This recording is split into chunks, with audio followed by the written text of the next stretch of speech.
Kur Arni Dehari bëri thirrje për t'i propozuar anëtar për komisionin e votimit të fshehur, Armen Zema ju ngret në këmbë. Kjo lëvizje që e befasuese për deputetët. Por deputeti i LDK-s shkoi vetëm për të marrë ujë. Gjë që u aqoi buzën në gaz kolegëve të tij.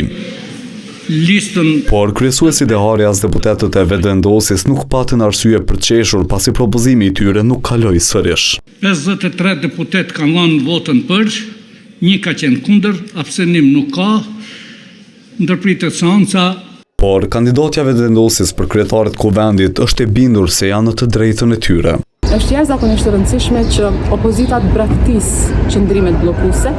Është jashtëzakonisht e rëndësishme që të jemi në shërbim të qytetarëve të Republikës Kosovës dhe të jemi në përputhje me Kushtetutën e Republikës së Kosovës. Pikërisht me njërin nga subjektet politike vetëvendosje po tenton të arrijë marrëveshje. Ne jemi në diskutim me nismën socialdemokrate për gjitha temat. Do të vazhdojmë të ndëgjojmë kërkesat dhe mendimet e tyre.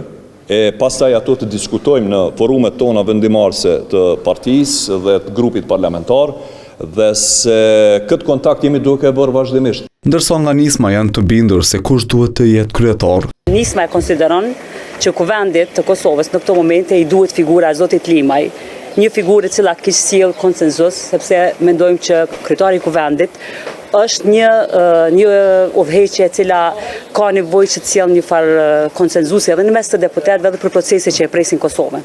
Pra jemi në ato qëndrime, mundem lirisht me thonë që ka bisedime në frymë pozitive. Por edhe nëse arrihet marrëveshja, Limaj nuk do t'i ketë votat e AK-s. Nuk kam komente.